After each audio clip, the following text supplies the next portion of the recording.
Hey everyone, welcome to another episode of The Other Side of Addiction. Throughout our series, throughout our episodes, we'll unravel personal stories of resilience, expert insights into the science behind addiction, and the hope that shines through the darkest of times. We'll strive to understand the depths of addiction, not just as a problem, but as a human experience, one that demands compassion, understanding, and support. And that's what this show is all about. Today, I have a beautiful lady on the show. Her name is Karissa. Karissa, thank you so much for taking time out of your day. I know you're probably even at work doing this show. You're probably in your office all hunkered down. So thank you again for being here with us. You are so welcome. Thank you for having me. Absolutely. And when we spoke a couple of weeks ago, I was only expecting like about a 15-minute call. And gosh, I think we happened to be on the call for like 45 minutes. Our conversation got really deep and we started sharing some personal things. And I just love that. That's what I love about doing these shows is to be able to connect with people so well and hear their struggles. And, I even shared a lot of my struggles and to be able to use each other's strength to help us keep going. You know, if I remember right, you're around 6 years Yes, in I just recovery. got 6 years in November. Wow, congratulations. That's awesome. Thank you. And you happened to fall into addiction. You was there for quite a few years yourself, right? Yes, I was 13 years. And if you consider like active addiction, um, addictive behavior, addictive, addictive, anything really has been since I can remember. Wow. Did it start at a very young age for you? And was it because of, I have found, let me go backwards a little bit. I have found with a lot of our guests, a lot of their addiction starts because of some type of trauma that happened to them as a child, right? And as they get older, about when they start hitting into the puberty age around the 11, 12, 13, that's when really things start shifting and that's when they start jumping off the edge. Was that the case with you? Absolutely. I was 8 years old when my parents divorced, and I was pretty young, so I didn't know about a lot of the abuse going on and the infidelity. And so when we left with my mom, I almost felt abandoned by my dad. He was in active addiction as well, and it just fueled him down to the ground. And so, from what I remember, in my eyes, it was like my mom and dad, every time she would see him, it was a fight. I didn't understand why, but we just knew that we lived in a new place now. My dad lived in our old place, and anytime we'd go over there, because we would miss him and cry, and my mom would take us over there, he wouldn't answer. Just very inconsistent, but also having the best mom ever, trying to be compassionate and hiding us and sheltering us from the truth. So for a long time, I had that disconnect of why doesn't my dad want me? And I didn't quite understand until later on. But it was about 8 years old and it just started. And it was funny because it started from like I would shave my legs with my friends and I was really young and I wouldn't tell anyone and I would like lay in bed with a boy but not do anything. And then it was smoking cigarette butts, lighting matches, like doing things that you knew I wasn't supposed to do, but it made me feel a rush that I couldn't explain. Um, and that's where I feel like everything really started was 8 to 9. Wow, that's really young. I mean, the youngest person I've had on the show out of the 200 and something episodes started drinking at the age of 5 and was literally a full-blown alcoholic by junior high school. And Yeah. I just can't imagine. I have grandkids that are that age, right? And to picture them doing what you went through is just, gosh, it's just hard to imagine. Well, and in my household, before a lot of other things. So my sister, I'm gonna go back really quick. My sister's 2 years older than me, and so very mature for a child. She was always ahead and everything. And she saw a lot of the abuse. She knew things. After my parents divorced, she went and lived with my dad, and she put him to bed, changed his sheets, changed his underwear when he peed himself. Like I never did that. I never knew of that. And he actually started hitting her and abusing her. And then that's when my mom got her back. But I never encountered anything like that. But what I did encounter is two parents being there and then one parent being there. And so just internalizing a lot of things, I think, at a young age. But also my dad would do fun things. This is what we considered fun, is he would take shots and give us the rest of it. And I remember, I think I was like 5 or 6, but I never like did anything more than that. It was Yeah. just he'd make funny faces, or he'd give us some beer and he would laugh. And I don't remember that. I just remember my mom telling me, and so it was interesting to see like how that came to as me being a parent, with my first, because I had her young in my addiction. So, Wow. yeah. And at the beginning of the show, we spoke about, the message of hope. And I messed up at the intro because I wanted to use that after I said my saying. Today we're going to be talking about the message of hope. However, really that's what it is, right? I mean, because so many of us have gone through things in our life that the outside world doesn't see, right? They see the product that we have become, whether we're out there on the streets unsheltered or whether we're battling an addiction. That's all they see. They don't really see the depth, the trauma, the pain, the hurt, the struggles on the inside. And that's one of our missions here on this show, is to also help get rid of the stigma. And I know you guys are big at wanting to do that too. You guys have actually been changing the verbiage, right? I learned Yeah. being sheltered from Tiffany and Kayla, right? Because they were on my show and that was some of the verbiage that they talked about. So Yeah. I don't use the So word homeless. center person language, I will not go into because I am not a guru on that. Um, Okay. I do agree with you. Like I am learning. But I am definitely way different from Kayla and Tiffany. I'm on the other side of where we're the first responders to the overdose, the person in the hospital and ER setting. So I still am a little rough around the edges when it comes to like helping people out, because I'm just kind of like, this is what's going to happen. If you don't do it, you're going to die. Yeah. But I'm sure I could come a little more compassionately, but that's definitely something I do want to work on and something I have learned. Um, I know that now we're persons with substance misuse. So being fully educated, but I definitely that's exactly why I went into the work that I went into. I just before we got on today, my final grades were submitted and I just got to apply for my graduation in college. Awesome. And so I'm just it's my undergraduate for social work, and I'm just so excited because I started this journey when I first got out of jail in 2013, and it's taken me 10 years to get this degree. But like because I had so many obstacles, like there's a the message of hope that I want to bring is everyone has a pathway, right? Everyone has their own recovery. But I'm telling you, in my experience, I kept finding the wrong pathway, because there is that sense of, yeah, I'm on APMP. I'm doing all the court stuff they want me to do. I have my kids. I'm living with my mom. I'm UAing. I'm doing everything I'm supposed to be doing.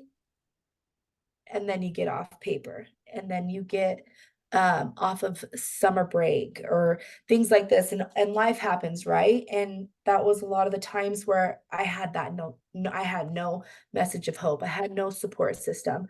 I learned a lot about my addiction. I'm very intelligent when it comes to, if you want me to talk about trauma informed therapy, EMDR, all that stuff, I know how to do it, but really utilizing it and being able to have, the number one thing I stress every person I meet, and I will probably till the day I die, it's connection.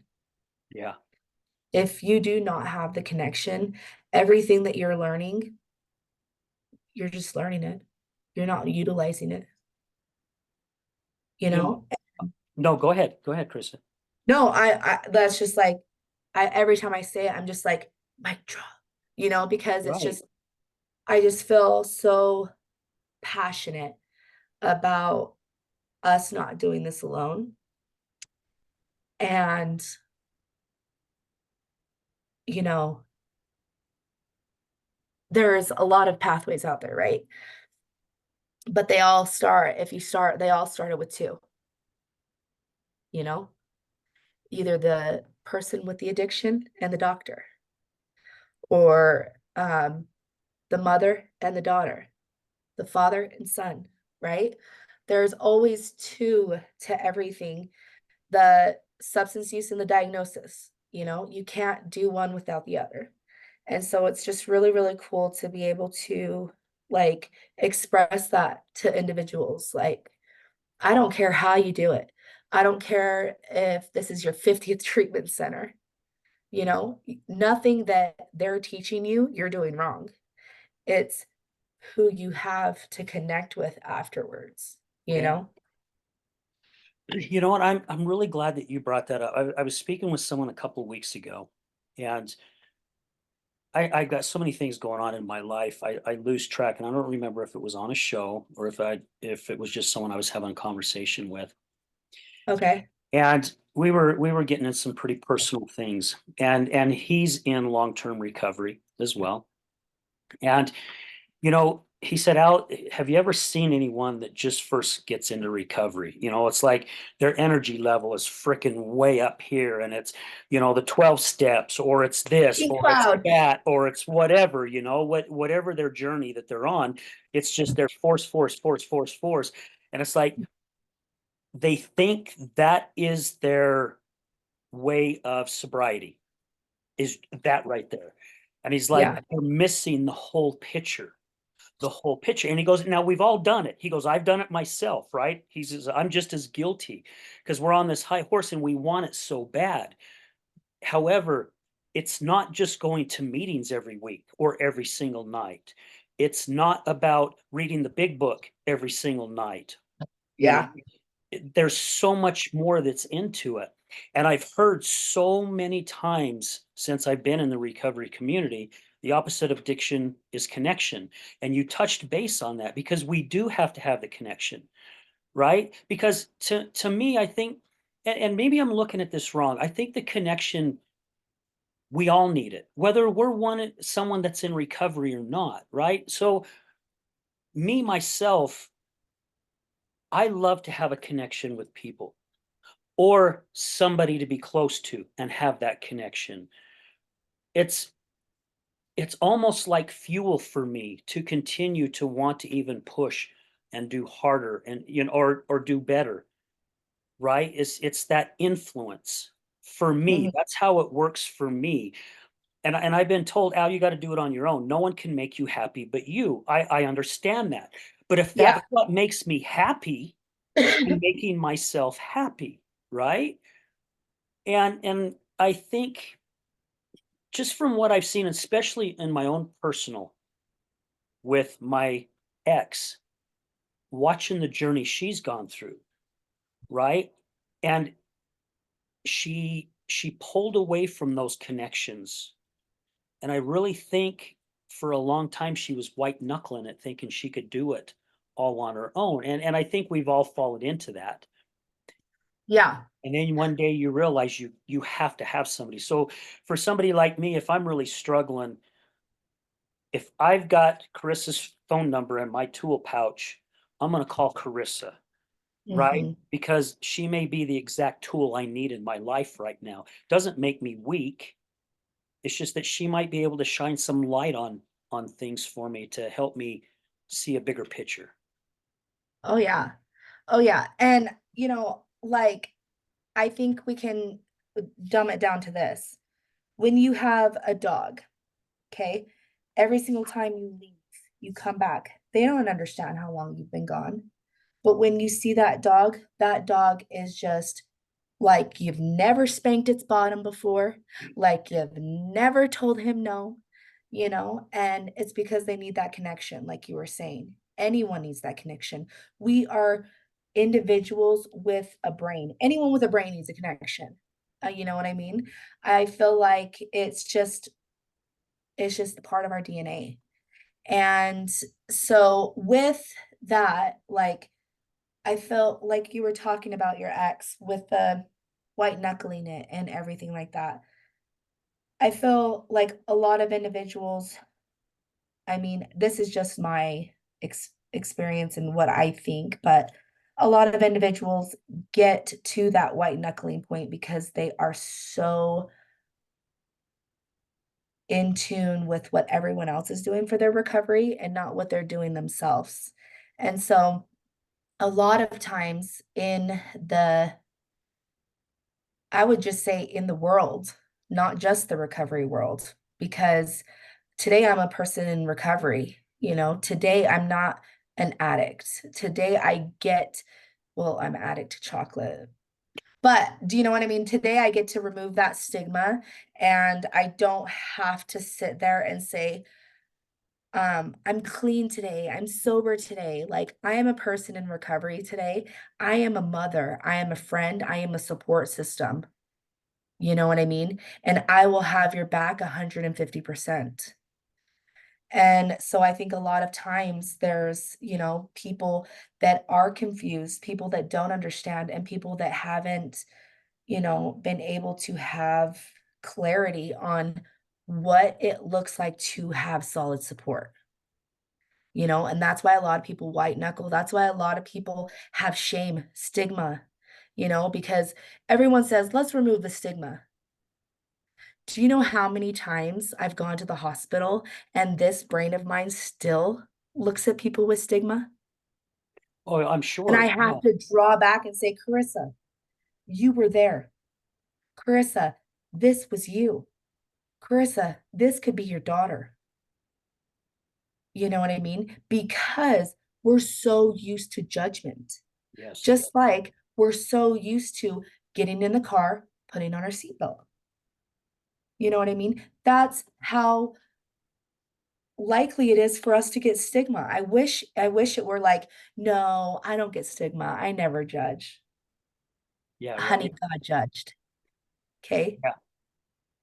So I completely 100% like agree with you. And I love that you said that connection. It's key. And a lot of people, it's so easy to say, right? Like, I hate it when I meet with people and they say, all right, I just met with this patient. Can you go talk to them? And it's their third time in. I don't think they're gonna get it. Like, all they need to do is just quit using. And I was like, and all you need to do is let me handle it. Because I go in there and it's like, I wish it were that easy, right? I Right. wish we'd just be like, hey, let's put your brain things back together and say that this isn't how your brain's supposed to go and that you never used a substance and now your wires are all back together. You know, I I want individuals just to know that it's okay to have stigmatizing thoughts. It's okay to have judgmental thoughts, but don't act on them. You don't need to continue to think about them. Think about it, leave it there. Acknowledge that you had it. Just like with your ex, if she, starts having all these shameful things like, oh, fuck, I'm doing this again. Oh, they're gonna look at me. They're gonna think I'm using again. Oh, I'm back in sober living. Oh, I'm back in a treatment.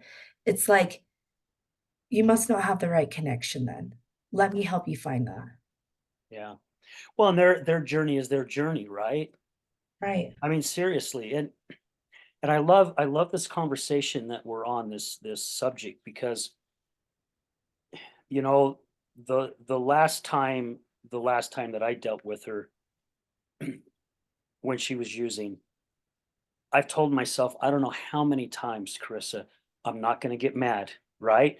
I do a show about addiction. I've learned a lot. Okay. Am I And an you're expert? in recovery. And I'm in recovery. It's like, do I get it all? No, I've never admitted to saying I get it all. I still think I don't even know a percent yet. However, I'm telling myself, okay, I do these shows, I meet these people, I hear their stories, I'm much stronger, I'm better, I'm going to do much better at this. And my freaking anger still kicks in 100%. And it comes back stronger each time.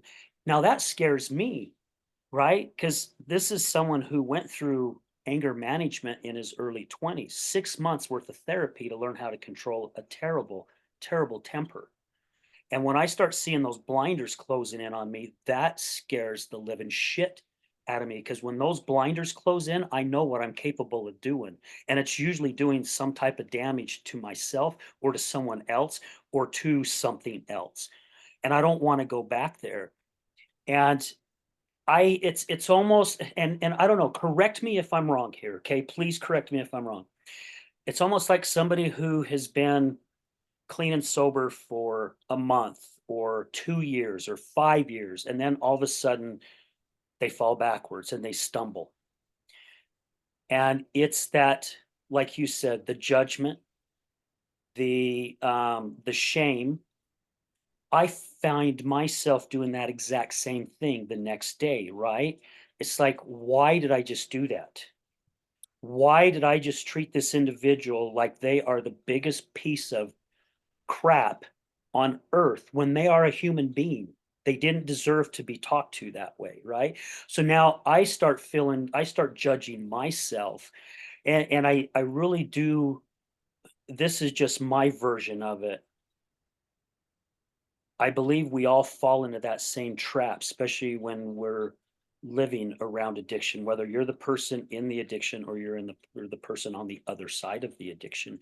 We all fall into that trap. And it's like those gears continue to mesh as hard as we try to get away from it. I used to tell my ex all the time, it's like I jump off the hamster wheel and tell myself I'm done. I'm not doing this anymore. And then before I know it, I find myself back on that freaking hamster wheel, right? Spinning around with you, and it drives you nuts. Because you never took the hamster wheel out of your home, There you go. Yeah, you know? exactly. Yeah. So it was funny because I'm always like trying to find like cool ways to say things, you know? But so I was like just sitting here thinking, listening, and I'm like, oh my gosh, he's making his bed every day, but he's not picking up his dirty laundry. And that's why he continues to go back to old behavior. It's not that he's doing anything wrong, like throwing his clothes on fire, you know, but it's just things that he knows that he needs to do, but he's not doing, right? So if I make my bed every day, I'm gonna feel good. But do you think I'm gonna feel good if I'm stepping over dirty clothes and trash to get out to that hallway closet? No, right? And I'm the same way. Like, I could talk to individuals all day long with respect. I can listen to patients say ruthless things, and I could sit there and take a lot of, you know, hurtful things and or even things that I don't agree with. I can just listen and sit back. But when I go home to my children and to my teenager, I have zero fuse left for them. And same thing, I am a person who has horrible anger problems, and I got put on medication in the very early years of my recovery because I didn't want to do that anymore. I had I no longer have this because obviously I've relapsed too much, but it's a rage state. So I have a rage date and a sobriety date. So I used to have this rage date and I kept beating myself up because I was like, I can't ever get to a year. I can never get to a year without a rage. And so I was like, what am I gonna do? What am I gonna do? Like just so hard on myself, right? But I wasn't doing anything different, right? And so that's when I went to my doctor and I said, all right, I have a 14-year-old. I have a 5-year-old. Well, that's their ages now, but I have two jobs. I'm going to school. I'm doing this alone. Both of the dads are in prison. Like, cut me some slack. Okay. I'm mom and dad, whether I say yes or no, I'm the culprit. And they said, okay, well, let's try this. So we tried a medication, didn't work. But guess what? Today I have a voice. I advocated for myself. I went back to try something else. That didn't work. I went back to try something else and that worked. And just giving yourself patience, giving yourself kindness and love that you would give to anyone else on this podcast. Yeah. Good You know way to what I put mean? it. Because we're so hard on ourselves that we end up being harder and the hardest on ourselves and people we love. You Yeah. know, I've said some really, really rude stuff to my oldest when I was in my active addiction. And these are things that I would never ever say to her face now, even when I rage. But those today, I don't ever have to go down that path again. And I don't ever have to sit there on the pity pot because she doesn't remember those things. But just being like we do with our loved ones, being aware, noticing it, not staying there. And when we do stay there, ask ourselves, why are we staying here? Yeah. What do we need to work through to get out of this? You know, Yeah. it's I love crazy. that. I can tell, like you and me, you taught me so much just in our short time of talking. I was just like, I'm so excited to meet with you. I've been counting down the days. But like, and I'm sure like it could go the same way for people that you meet with. You just thrive off of them. The stuff that they say, you're just, oh, I love it. Yeah, let me see that. Oh, yeah. Just feeding off of each other and wondering like, why can't I do that to the people that I love? Yeah. I You think know? because we get so comfortable, right? Because we get so comfortable with knowing them, I guess, that we feel like we have been given that certificate of I can treat you however I want to treat you, right? I've got the okay because I've put in my time. And really it's so wrong to even think that. You know, I think that's what happens kind of this is off a whole different subject, but I think that's what happens with a lot of relationships, right? You're with someone for a certain amount of time and you get to the point to where you're comfortable talking to them in a way that you wouldn't speak to anyone else because Mm. they're my spouse. I have the right to do that when really we don't have the right to do that at all. And I mean, I think we're okay defending ourselves because I'll defend myself if I feel like someone's saying something Oh, that's yeah. wrong, I'm going to defend myself, right? Yeah. And I love about that doing the show because eh, I love guests who have come on the show where I'll say I'm using this new term instead of saying my belief, I'm using my version now. And someone taught me that on one of the shows. Ah, So I love to say my version instead of my belief because the word lie is in belief, right? So who says what I'm looking at is real and what they're looking at is real. oh. So I like I'm it gonna write that when down. someone when I say something on a show and say my version is this, and I just had a guest do this to me about 3 weeks ago, and he goes, "Al, thank you for sharing that. However, I'm gonna call you out on it." And I was like, "Oh, okay, call me out on it, right?" And then he shared his version. And it was so cool to see because we got to hear each person's side of how they see it, right? This is what works for me. What I shared, he doesn't agree with, but what he shared with me, he agrees, right? And at some point, a little bit of what he shared with me, I was like, you know what, I can get a little bit of what you're meaning by that, right? So it gets my gears spinning again. Mhm. And I really, really struggle with people who don't allow you to to speak your truth, right? Because it doesn't mean that I'm you know, Carissa, if you said something and instead of me just going, you know what, you're so full of shit, Carissa, it's like, well, thank you for sharing that. Because if that's how you see it, who am I to tell you to see it in a different way? You know, this is just how I see it. And I don't disrespect you for it, right? It's just I love that you have the strength to be able to tell me what it is that you want to tell me. And for you to be the message of hope, and you've had so many people treat you ignorant, be mean to you, and you're just there to want to help them.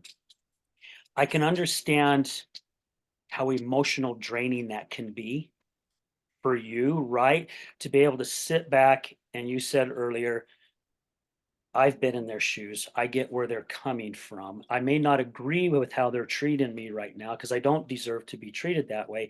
However, I have to understand and somehow, I don't want to say sweep it under the rug because that means it stays there. Just toss it out the door, right? To get rid of it. Did any Yeah. of that make sense or did I just ramble? No, no, that 100% makes sense. And you actually made me kind of look at things from a different perspective as well, because um there are a lot of individuals that, like, especially like you were saying with my job, I get compassion fatigue for sure, where it's just kind of like it gets numbing to a point, and I don't like to get to that point because the one thing that I love myself for is my empathy and my compassion and being able to really intertwine with individuals from the same type of addiction and struggle, whether it be single mothers or people with children, mom or dad, or even people with a heroin use disorder. So it's crazy like that you said that, because I was thinking, I'm like, gosh, yesterday some guy was just yelling at me. And it wasn't because anything I did, it was just like the whole system and things going on with him. And I just was like, all right, like, I'm sorry that you feel that way. Um, I just hope that if there's anything I can do to help change your mind, like, just know that I'm here for you and support you. But really, I want to just be like right when I got off the phone with him, I was like, screw you, dude. I'm like, you know what? I'm going through so much shit. And I said, for you to, like, I just ran all this stuff that I could have said to him if I wasn't working, right? And, I got to go back. And when I was in my active addiction, when I was at the hospital from an overdose and stuff like that, I got taken to the psych ward, the Fifth West up in the U of U, uni, all these different places, and I didn't get a chance for peer support. You know, I didn't get a chance for an individual, that was somewhat familiar with my background to sit down with me and say, hey, can I talk to you for a second? How are you feeling? Or whatever, you know? And so I have to sit there and think, like, when I go into people's rooms, I'm not just like, hey, I'm Karissa with you, Sarah. Can I come in? I'm very different. I'm not different from people, but my approach is different from others that I've seen. And I like to knock in there, say, "Hey, so and so." So I'll go in there and be like, "Hey, Al, it's Karissa. Can I come in?" And they'll be like, "Who's Karissa?" And then I'll get down on their level and say, "Is it okay if I have a seat here? I know, being in the hospital isn't the best place to meet, but," and then I start my speech because I want them to know, A, I'm not clinical, not that clinical is bad, but B, I'm person that is there for them, not their addiction, not their charges, not their children. I'm there to talk to a person in that room, in that bed. I just want every individual to understand that, like, I'm there to talk to them, whether they want to talk about why they're in there or whether they just need someone to listen to them while they cry. because there's a lot of times where I don't really get that far with individuals before they just break down. And I allow that space for them because I know that still to this day, I might have my shit together, but it takes me a really long time to start expressing what I'm going through until it's a volcano, you know? Yeah. So this transition of leaving housing into my own place with my children, this has been all before Christmas. We're in our new place now. Yeah, you was Uh, moving when we spoke. Yeah, I remember that. Yep. we're in our new place now. We still don't have Congrats. our beds. We have my bed topper. The movers are coming tomorrow, but our Christmas tree's up. We have a safe place. We have fire. In my recovery, I've never had a washer and dryer. I've always had to go to the laundromat. So my little one is just thrilled. Her whole born. We've either gone to someone's house to do it or the laundromat. Um, just little things. And it was very stressful and it was very overwhelming. But going back to the beginning, like I didn't wait for it to explode, you Yeah. know, because I had a talk with you. And I'm not saying like you're my saving grace, which you are though. I went back to the basics with you, Al. And it really, really, really was a long time since I did that, you know? And really saying out loud about the work that I do, the things that I do for my community made me realize that I'm resilient. I'm a badass bitch, you know? And for the longest time, I'm always like, oh, look at my life, this and that. What could go wrong? This and that. But I paused through this move. I paused through searching. And when I'd get overwhelmed and when things were too hard, I would stop. I would give myself some relief. I would sit down with my kids and spend time with them. You know, I knew I'd have to save every single dime, but I went out and took them to Dairy Queen. You know what I mean? I did things that I knew were going to help us be rich up here to later on be rich out there. And oh God, it was so amazing just to sit and go back to the basics with you that day and just talk recovery, because when you're working in this line of work and seeing so much addiction, grief, overdoses, death, um, even like people in recovery, everyone has their own pathways. And, still to this day, I have judgment and I try not to. And it's just like, but being able just to talk about what it is to connect, why recovery is so important to me is really, really, really what helps me, you know? And it's been amazing. It's been an amazing move. Yeah. Amazing.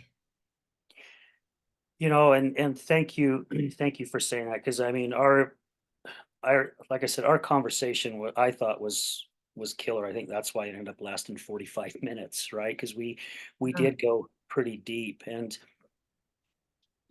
someone shared, as a matter of fact, my ex-producer told me this years ago when I first started this show. He goes, "You're gonna find a time in your life where people are gonna reach out to you and start asking you for advice." And I actually I said, "BS. That's not gonna happen." Well, here we are. We're gonna be 3 years. This show will be 3 years old in March of 2024. And I just had someone a week ago, and she's not the first. It happens almost on a monthly basis where I get a message, "Hey, when you have time, can I call you?" "Yeah, absolutely. Reach out to me." and she was sharing some issues that she's having with someone that she loves battle Mhm. with addiction. And she's just she's going crazy right now because she doesn't know what to do, right? She's done probably things that all of us have done. We've shown anger, we've showed sadness, we've showed love. And she's telling me all the things that she's done. And she goes, Al, nothing's working. And I told her, and out of respect, I won't share her name. I just said, none of this will work. She goes, but why? Why won't it work? I says, well, first of all, I did it for 3 years. And it took me 3 years to realize there was nothing I can do. And I says, the choice is theirs, their choice. What is it that they want to do? Because if they're not ready, no matter what we do, they're going to put that wall up, right? And we do that even if we're not struggling with the type of addiction, right? Because our egos kick in, right? I mean, I've had that happen where someone's been after me on me, and I start putting up that wall, going, "Oh hell no, you're not going to talk to me like this." Well, if someone asks permission and you give them Mhm. permission, then you better keep that wall down, right? Because you gave them permission to Oh, share I hate what they that. want to share. So it's tough. It's tough. And for you to go through what you have gone through, Carissa, and then being in the line of work that you're in and talking to these individuals, two things: the title of the show, the message of hope, and something else we've talked about through this show, that connection. You're giving that individual that connection that they need, right? No matter what it may be, whether you're just sitting there listening to them or whether you even just give them a hug, right? It's that connection. And I really believe all of us need that connection. Every single person. Yeah. That's so right. You want to hear something that like might sound silly, but so I've had rats for a long time. So when I was and she was an albino, and they're all guys, but I call them she's. And her name was Marty Eugene Frank Clark MacDonald. Oh, gee. And then my other one was like Marvin something, the names I had, but so they lived really long lives. Okay. Um, Usually a rat's life is 2 years. It can go all the way up though to I think the longest living rat was like 8 years. Mm, And I've always, always, always had my rats over 2 years. But I'd say right over 2 years, they'd pass. And the number one cause was tumors. Okay. And so my last rat I had, her name was Jelly Belly, and she got a benign tumor. And so this was the first time I had a rat without a benign, or that was a benign tumor. I even took her to the vet, paid, you don't want to know. And I was just so devastated, you know? And I was like, why can't I keep rats alive longer? Like, what am I doing wrong? And when she died, she was 3 years old. mm, Now, fast forward today, I have Jelly Belly, and she is over a year, and she gets time out of her cage once a day, and she drinks out of the dog's water. She cuddles with the dog in her kennel. And I'm telling you, I guarantee you, she will live over 3 years. And it's because she has that connection with the dog. They love each other. yeah. And I've never, ever seen that with one of my rats. It's insane. And the first time I saw it, Jelly Belly was out of her cage on accident and I couldn't find her. And she was in playing with the rat. And I picked her up and she was soaked. And I was like, what the hell? I was like, did you eat her? And she like went up to me, licked me on my face, and then licked the rat. And I was like, oh my gosh, you've been licking her. So I monitored them, watched them, and it really is. It just boils down to connection, like wholeheartedly. I believe that for sure. What's my memory is terrible with certain things if it doesn't happen on a continuous basis. But there's a story that I've heard a couple times. A couple of my guests have actually shared it. That was a study that they did with these rats, and I cannot remember the university or the professor or doctor's name that did it. And they put heroin in the water, and they wanted to see reactions with rats and heroin, right, in the water.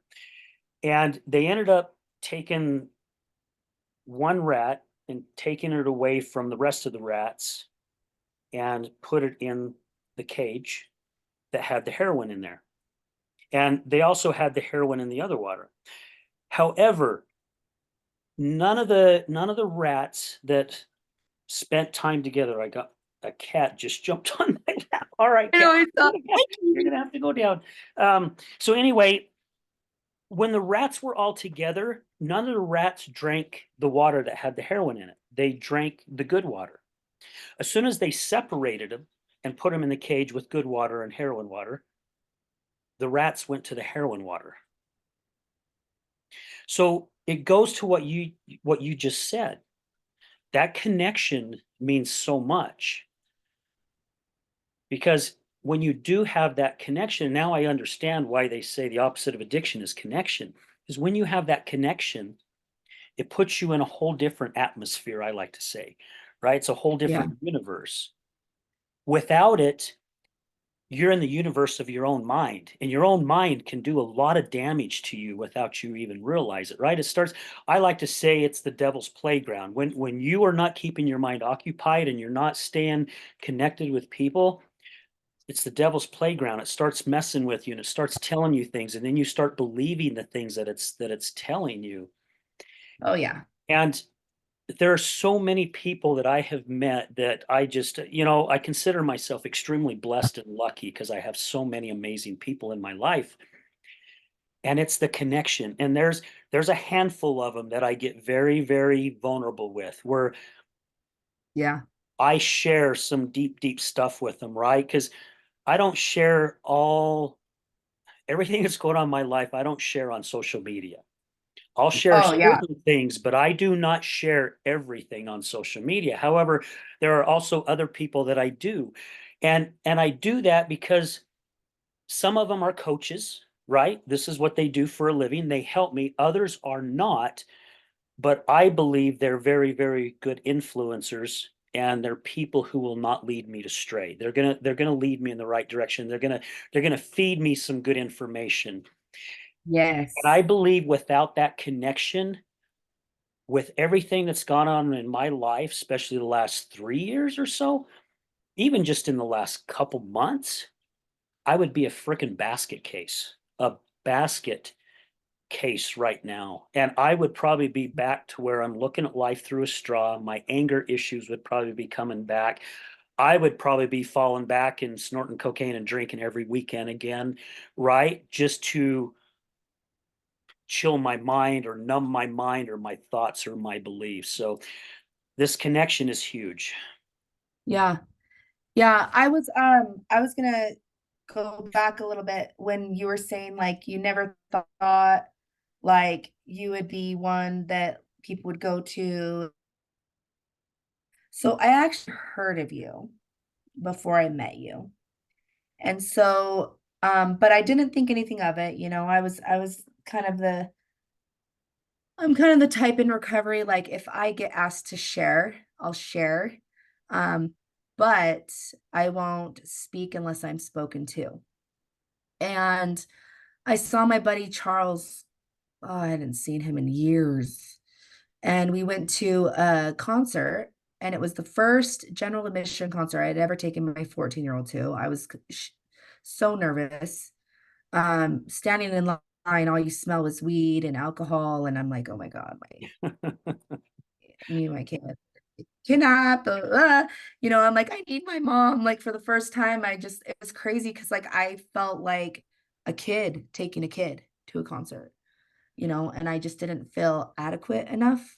I guess that's the word.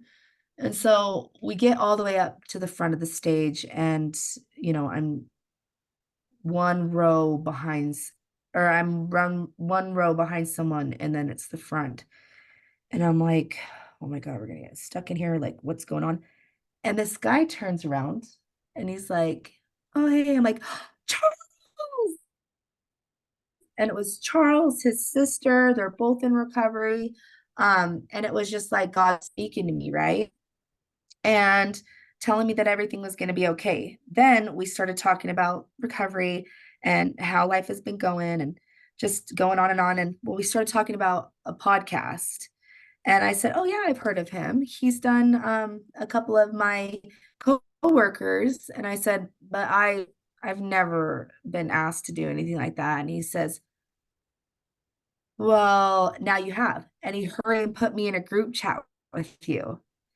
And I was like, uh, what do I do? What do I do? And it was just, it was like I always wanted to be on your show. I always wanted to be able to give people hope and, you know, not learn per se, but just like have different outlooks, right?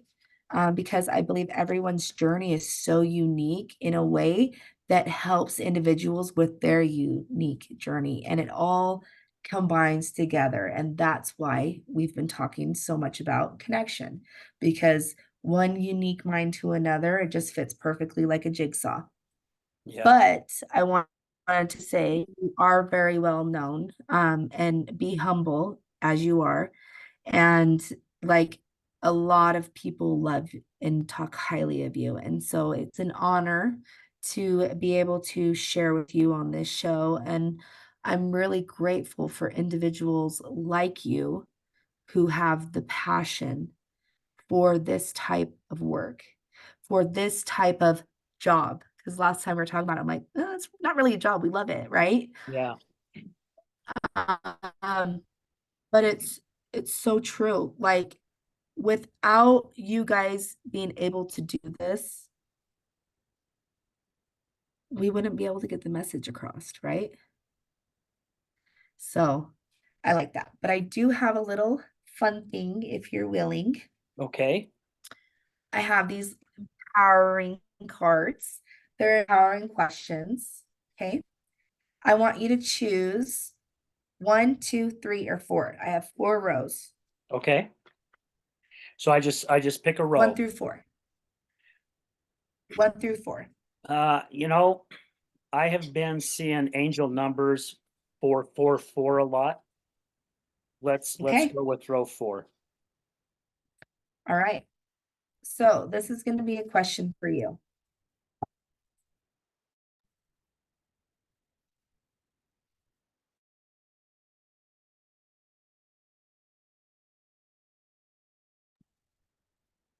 Are you there, Karissa? You To my still expectation. Did I freeze? okay. Now you're back. Okay, now you're back. Okay. Am I living accordingly to the expectations and dreams of others or of my own? How do I distinguish them from each other?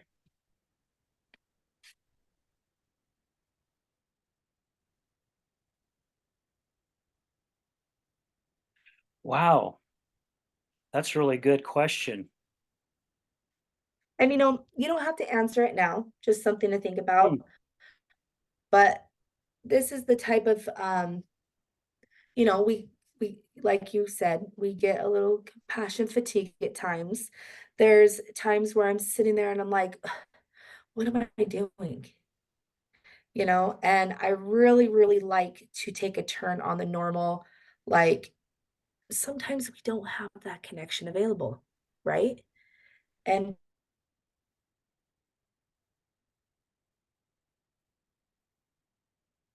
Oh, I lost you again, sweetie. We have a freeze. So hold your thoughts. Okay, come on. And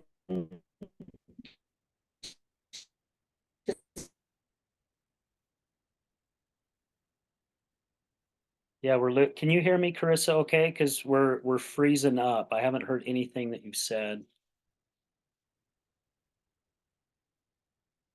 Uh, do you want to try to, if you can hear me, do you want to try to log off and hurry and come back on?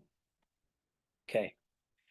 Well, while she's doing that, I think this has been a really, really good topic about the message of hope and the connection, and I believe that is actually the message of hope is connecting with other individuals. I know at least it is for me. I really need to have that connection in my life. And I think during COVID, a lot of that stopped. All right. So I was talking to myself and the listeners while you were coming back. So okay, yeah, I and had don't to I have a Google Fiber. We have a new area in this building. Long story short, it's literally I had to open all my doors, but everyone knows that oh, I'm on a podcast. So I'm like, okay. So you froze up just as you were starting to explain when you said you don't have to really answer that right now, and then it started freezing up. okay, so you don't really have to answer that. This is kind of the things that I do, um, just to like get my mind moving because I was explaining that not always do I have a time available where I am able to have be that connection for my loved ones, right? And Hmm. vice versa. And then I start getting in this pity party and I'm like, nobody's here for me. And that's when I disconnect. And that's when I don't reach out anymore. Right. And so just like even simple little empowering cards, I read through these and like this one, it's just a random one from the deck. What is the most courageous thing I've done? How did it make me feel? And then it really gets me going and thinking. And I'm like, courageous. And I'm like, I'll tell you. So the thing that comes to mind for me, and this is stuff I forget a lot. I was at the ED, the emergency department. I was getting somebody signed up with Bridge. Um, and mind you, I'm just a peer support. I go in there, do my thing, leave. This nurse was being really rude to him and like just saying, he's been like that. And then the social worker came in and she's like, yeah, it's annoying and he won't even let you talk. He's saying he's so sick from heroin and blah blah blah. Blah. And I was like, there's something else wrong with him. I said, that's more than a withdrawal. And I said, I don't know for sure, but from my experience, that looks more than a withdrawal. So I didn't feel right. So I went and talked to the head social worker, came back, they had discharged him. I ran out of that hospital looking for him.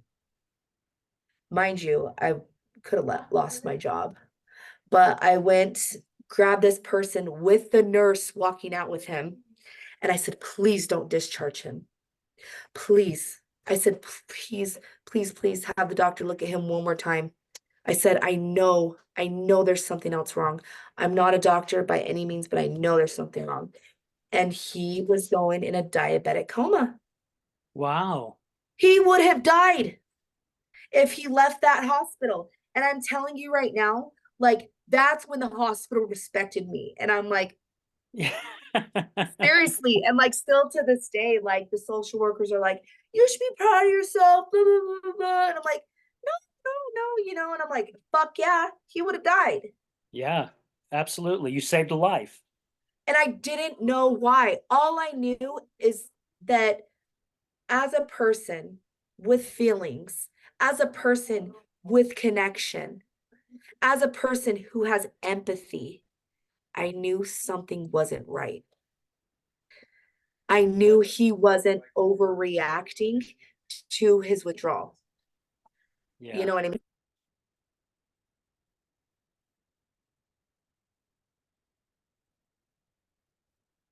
Sorry, I just had to say Okay. internet doesn't work with the door shut. Are you recording? Yeah. I love it. Hi, podcast person. this is John. This is one of my Hey, coworkers. John, how you doing, buddy? He's a person in recovery as well. He actually works at the VOA Youth Resource Center. Um, Okay. And yeah. I'm on the arches team. Well, What does it say behind him? this is the other side of addiction. This is Other side Al. of addiction. He Okay. is this is his podcast. So I And encourage is that you. Slick? No, The I other side of encourage addiction. yeah, Okay. I encourage you to listen to him, follow him, and get followers. Sorry for interrupting. Yes, Tom. right. Yeah, subscribe, like, and subscribe. Subscribe and like, comment down below. Yep. And I did No, the same that thing. is really cool that Oh, no. that you did that, right? Because again, it's that compassion. It's definitely that Very sweet. compassion, and we need to have that, right? And I have to say I'm guilty of it as well, to where I have just put that compassion way in the back because my anger has taken over, and then until I get myself settled down, I have to realize, wait, this is a human being, right? And Yeah. I mean, people get thrown in jail for being cruel to animals, but yet we're so cruel to one another, right? And Yeah. I mean, why? Why is it? Just because we have different beliefs or different religions or our skin color is different, or we're still just all human, and we still want love, right? We still need compassion, and we still need the connection, and we've all been through hell in one way or another, some worse than others. And when you have someone that you can open up to and believe in you, it really does change things. 100%. And I just want to tell you how amazing that you're doing, because my sister has 2 years and she's been on Sublocade.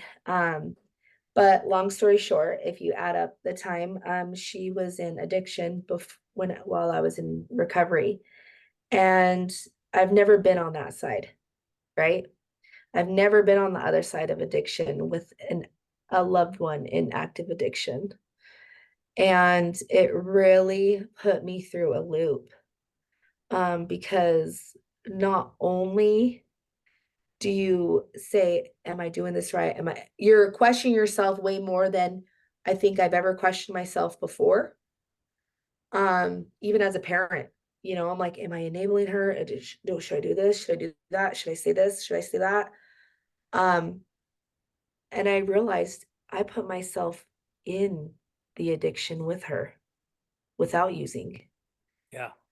I felt like I was in her world.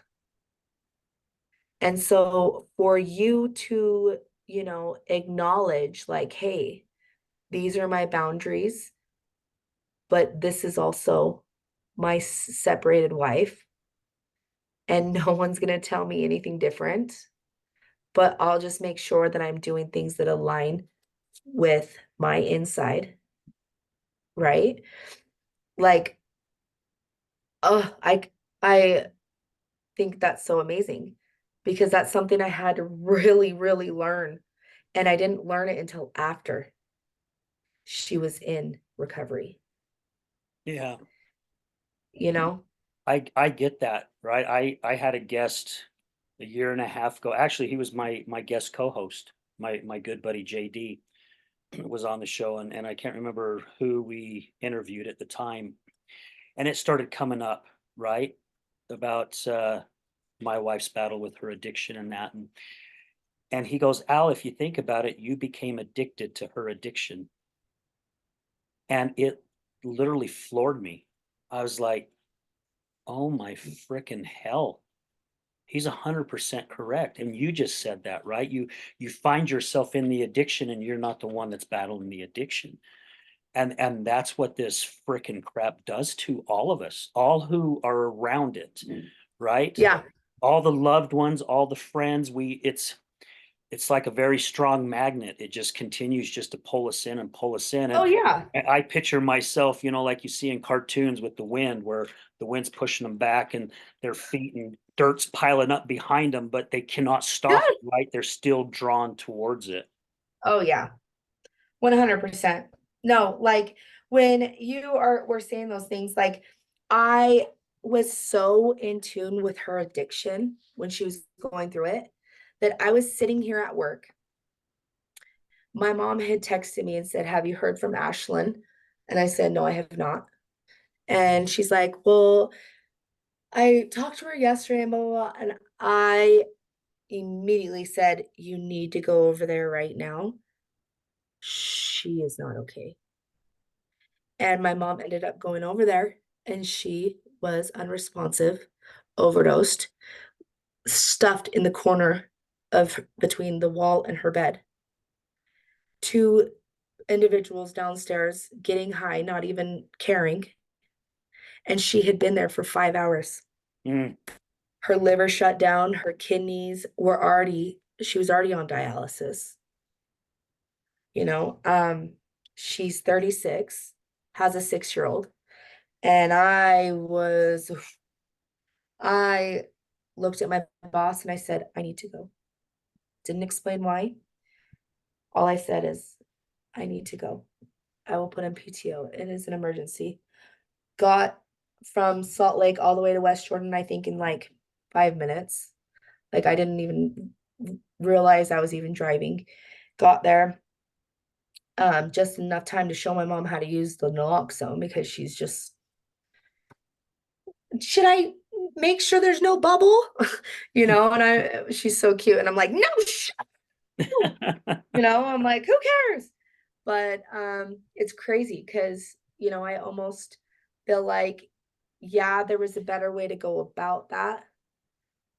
But how many times were you able to be that saving grace for your wife when you're like, wow, how I can't even believe I was able to answer that call, or I can't even believe she was able to get a hold of me to get help.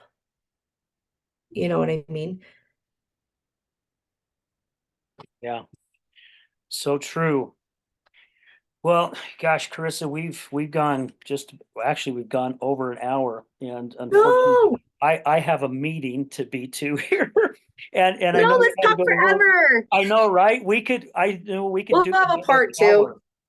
We need to do it because I've had guests on multiple times, so we definitely need to Yeah. do this again.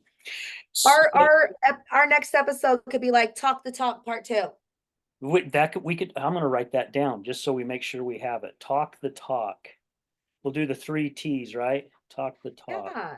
I mean, you know, message of recovery comes in all aspects, all different lights, all different types, and you never know which message you need to hear each day, you know? Yeah. So, Well, that's one of my goals. I'd love to be doing this every single day. I mean, seriously, I would love to do at least 1 to 2 episodes a day, just because of amazing individuals like yourself to come on and share a message. And like you said, all it takes is one person, right? If one person hears this show and they get something from it, the ripple effect will be so huge we won't even know how far it goes. And it's okay. We don't need to know as long as we know we touched one life. That's what matters. okay, well, I'm gonna leave you with this. I know this is Okay. your show and you'll probably I know you wanted me this, but I challenge you to get off this podcast today and brainstorm some things of what you could do to make this get to an everyday thing. Oh, that's being worked on. Yeah, that is Okay, actually being and worked on. I will put some things in the universe as well. And that's how the message of hope goes, right? That's how we Yep. all succeed is being able to have that community, that circle, that connection. Yep. So Well, and people that believe in what you do, right? I reached out to yeah, a gal that I know I've known for a long time, just really quick, and her name kept popping up in my head. So I gave her a call and I says, I got a question to ask you. And I said, look, I've taken this thing as far as I know how to take it, right? yeah. It's now beyond skills that I have right now. Not saying I can't get them because I will.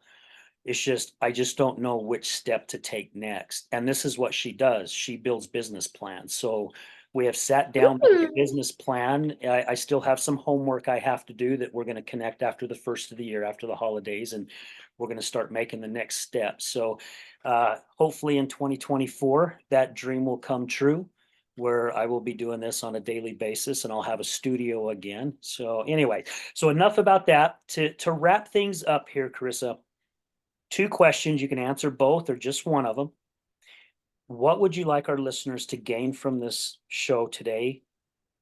And what would be your main message? Okay. So I would like your listeners to gain that connection is key. Um and don't ever feel like connection has to be with an individual at a specific time. Like remember, you are a connection as well. Just making sure it's that positive connection.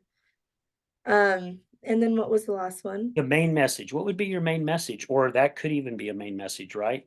Connection is key. The main message is don't ever think that your story is not good enough to be shared. I love that. That is really good, and that is so true. Yeah. That is so Now true. and I say shared, like don't try and force your story on someone else, but just like you were saying earlier, like having your belief, you know, changing, well, my opinion, Yeah, my right? version. Yeah, Oh my yeah, my version, my my version. Yeah, version. I love that. And like just being able to say, like, in my experience, this is what happened. And it was my experience and my experience alone. Yeah, I love it. My gosh, Karissa, this was awesome. This was a great show. Yes, it was. Let's definitely look at having you come back, because I know there's a lot more that you and I can discuss and share and get out there. So again, thank you so much for your time, and thank you so much for your kind words. I really do appreciate it. Yes, Thank you. yes. Have a wonderful day. Merry Christmas, everyone. And I'll leave you with my Christmas shirt. Yeah, the cup of soup. All right. Well, don't hang up yet. Just a second. So, Okay. guys, again, hey, thank you to all our listeners, all our guests, all our sponsors, everyone, guys. This wouldn't happen if it wasn't for you. You guys are the ones that's making all this possible. And remember this: addiction is giving up everything for one thing, and recovery is giving up one thing for everything. We're out.